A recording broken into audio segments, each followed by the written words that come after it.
Olá a todos, vamos dar continuidade então ao nosso estudo da IN 128.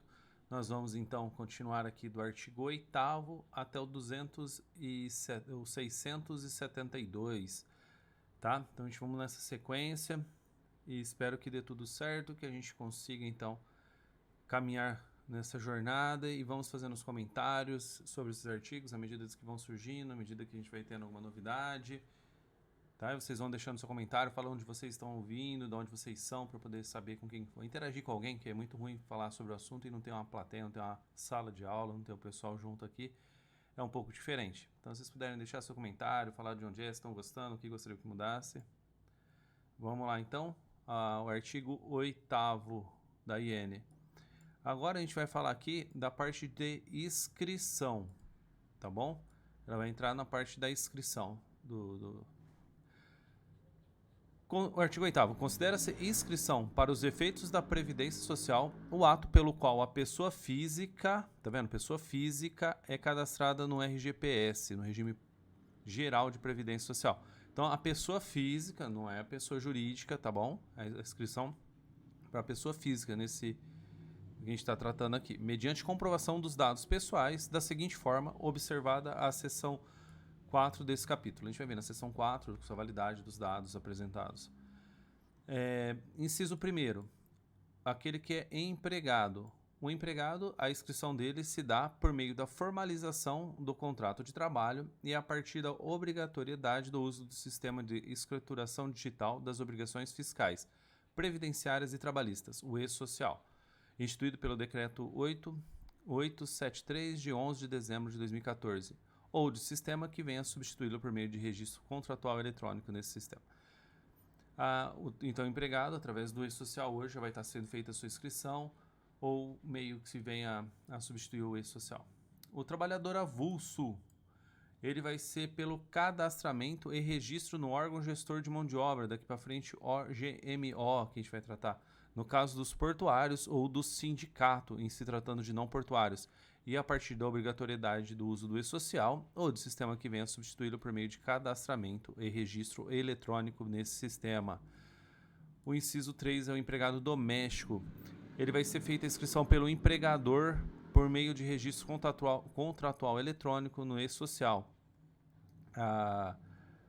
Aqui a gente já vai notar a importância do e-social na vida do segurado, né? A partir da inscrição dele vai ser feita bastante pelo e-social, a gente vai ter tudo muito vinculado ao e-social, porque cada vez mais a modernidade e a gente não depender mais de pedir para o cliente, ou pedir para o segurado, cadê a carteira? E perdeu essa carteira, agora vai estar tudo no sistema, desde que escrito certinho, né, de maneira regular, a gente vai ter essa facilidade.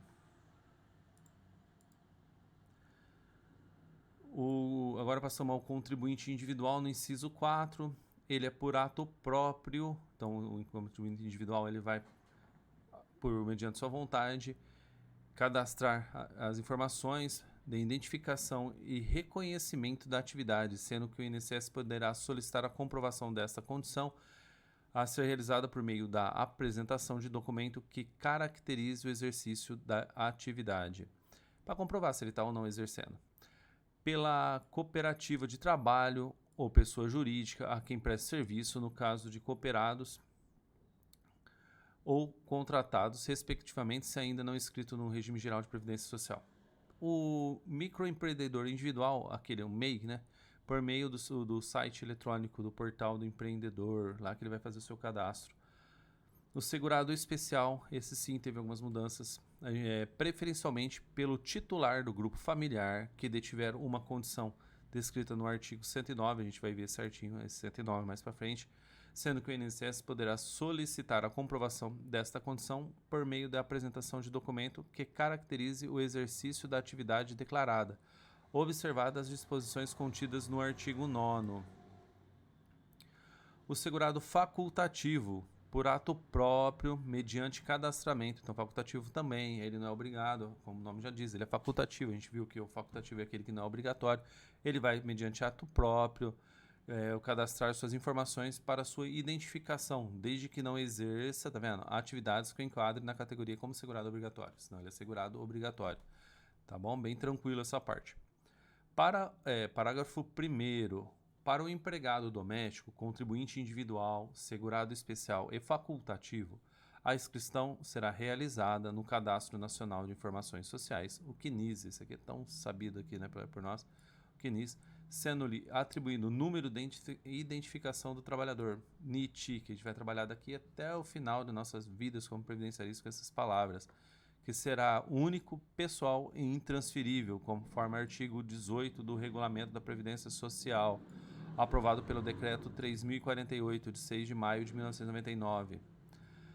Parágrafo 2º. Além das informações pessoais, a inscrição do segurado especial deverá conter, então o segurado especial vai ter mais alguns requisitos além das informações pessoais, que já tem no formulário, que a gente vai precisar depois de autodeclaração.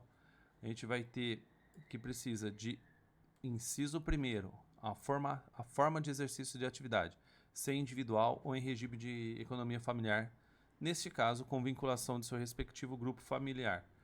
A gente vai precisar que o segurado especial, então, ele já informe quem que é que exerce a atividade junto ali na terra, a condição no grupo familiar, se titular ou componente.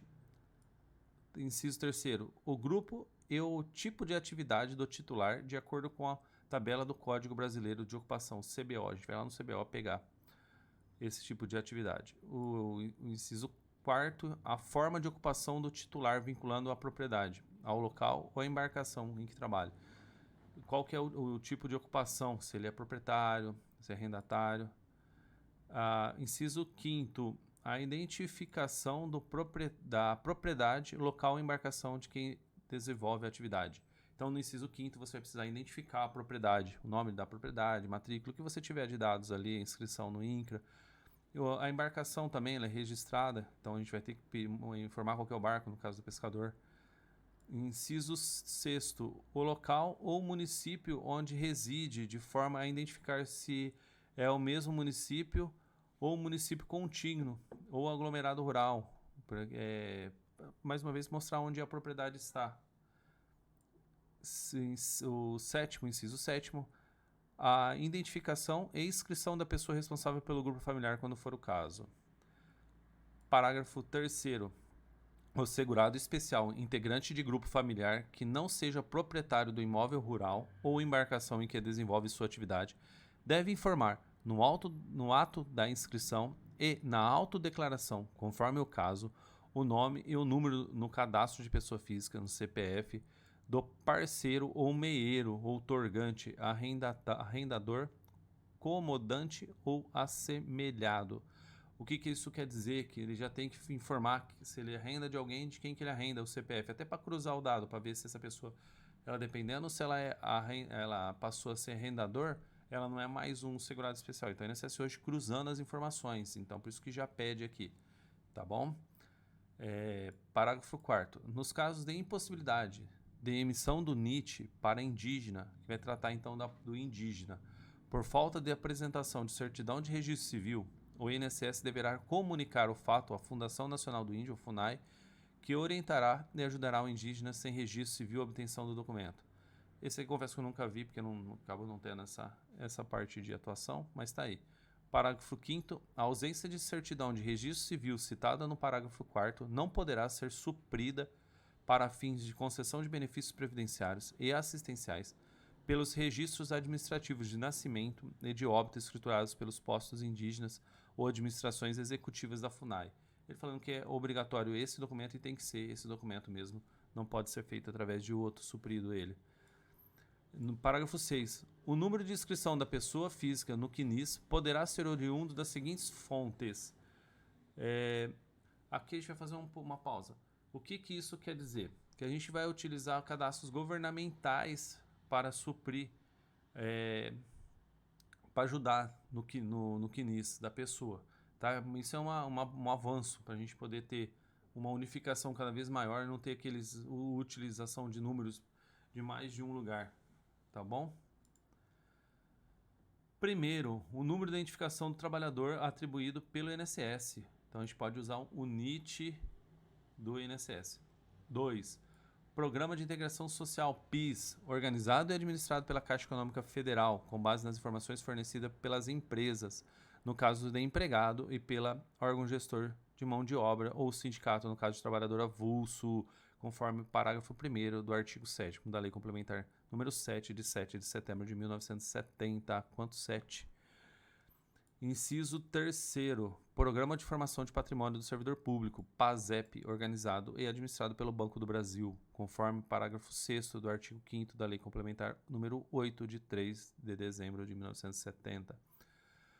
O inciso 4º, Número de Identificação Social, UNIS, previsto no parágrafo único do artigo 3º do Decreto número 6.135, de 26 de junho de 2007, atribuído e validado pela Caixa Econômica Federal quando a pessoa física é inscrita no Cadastro Único, o CAD único.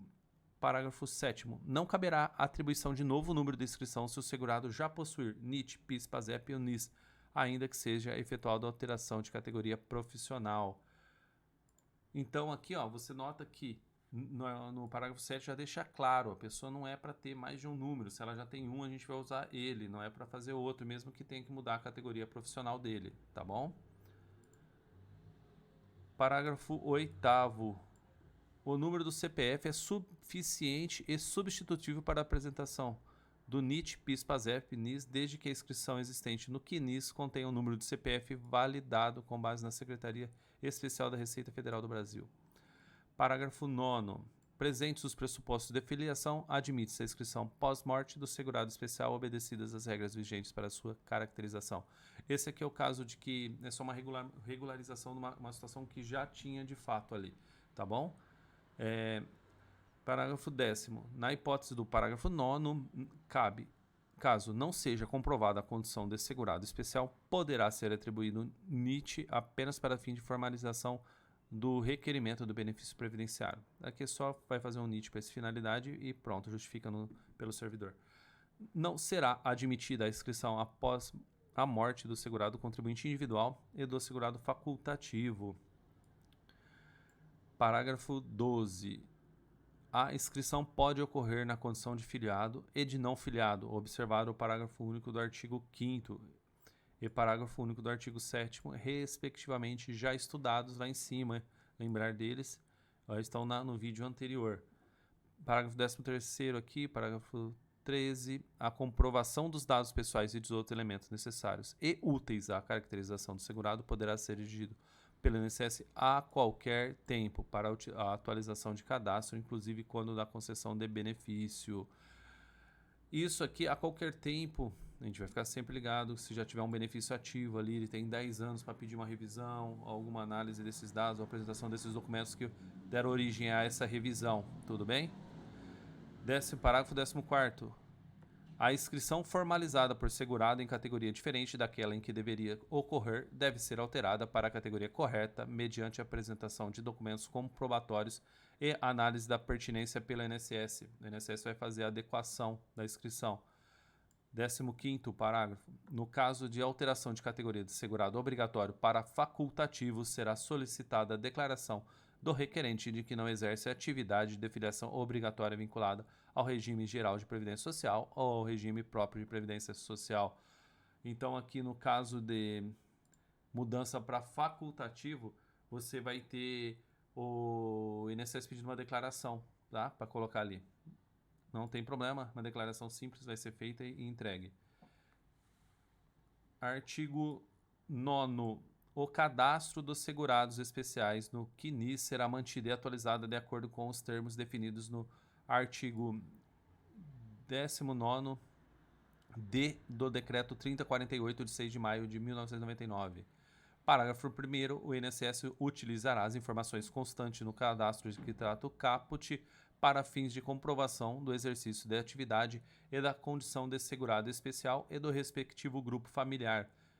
Parágrafo 2º do artigo 9º. As informações obtidas e acolhidas pelo INSS diretamente de bancos de dados disponibilizados por órgãos e entidades públicas serão utilizadas para validar ou invalidar informações para o cadastramento do segurado especial, bem como, quando for o caso, para deixar de reconhecer essa condição. Aqui a gente vai ter o INSS ele utilizando outros órgãos para validar o segurado especial. Cada vez mais ele tentando fechar o cerco para não ter problema com o segurado especial. Tá bom? Até o próximo vídeo e obrigado por tudo. Não esqueça de deixar sua inscrição no canal e comentar de onde você está assistindo. Possa ajudar para a gente estar tendo um diálogo. Obrigado e até o próximo vídeo.